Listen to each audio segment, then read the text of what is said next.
नमस्कार. आजच्या व्हिडिओमध्ये मी तुम्हाला मार्गशीर्ष महिना कधीपासून सुरू होणार आहे, यावर्षी एकूण किती गुरुवार आहेत, पहिला गुरुवार कधी आहे, पूजा आपल्याला नेमकी कोणत्या वेळेत करायची आहे, व्रताचं उद्यापन कधी करायचं आहे आणि व्रताचे काय नियम असणार आहेत, की तुम्ही जर त्या नियमांचं पालन केलं तर तुम्ही केलेल्या व्रताचं संपूर्ण फळ तुम्हाला मिळू शकेल. तर अशी संपूर्ण सविस्तर माहिती सांगणार आहे. पण त्याआधी तुम्ही चॅनलवरती नवीन असाल तर चॅनलला लाईक करा आणि सबस्क्राईब देखील करा. कमेंटमध्ये श्री स्वामी समर्थ किंवा ओम महालक्ष्मी नमः लिहायला विसरू नका. लवकरच मार्गशीर्ष महिन्याला सुरुवात होणार आहे.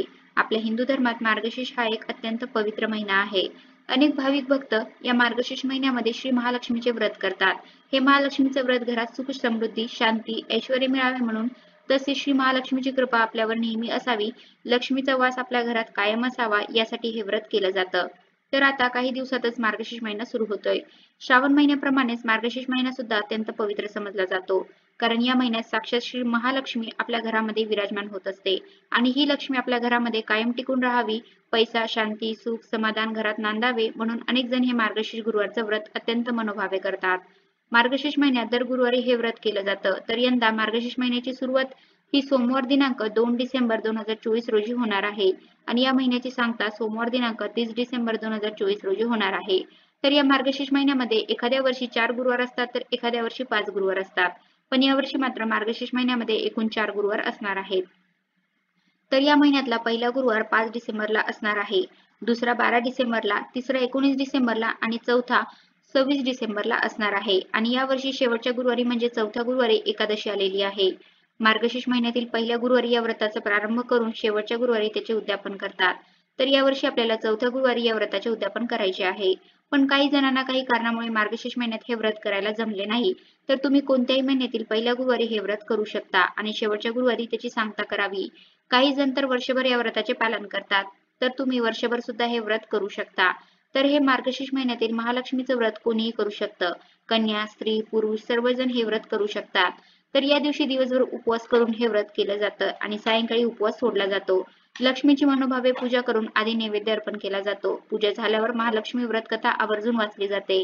त्याबरोबर अनेक जणांना प्रश्न पडतो की ही पूजा नेमकी कधी मांडावी, सकाळी की संध्याकाळी. खरे तर ही पूजा तुम्ही सकाळी शक्य होईल तितक्या लवकर स्वच्छ स्नान करून ही करू शकता. पण अनेक जणांना ही पूजा सकाळी करायला जमत नाही.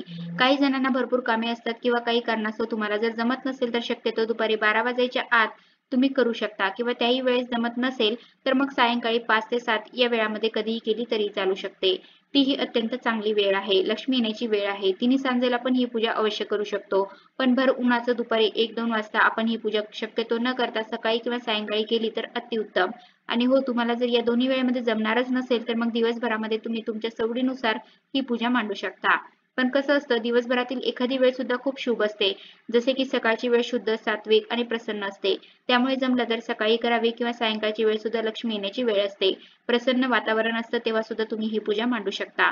अशा छान प्रसन्न वेळेत आपण माता लक्ष्मीचं आगमन आपल्या घरात केलं तर लक्ष्मी आपल्यावरती नक्कीच प्रसन्न होईल. आता आपण या मार्गशीर्ष महिन्यातील व्रताबद्दल थोडीफार माहिती पाहिली, पण या व्रताचे काही छोटे छोटे नियम सुद्धा आहेत. जर का आपण योग्यरित्या आणि व्यवस्थित या व्रताच्या नियमांचं पालन केलं तर आपण केलेल्या व्रताचं संपूर्ण फळ आपल्याला मिळतं.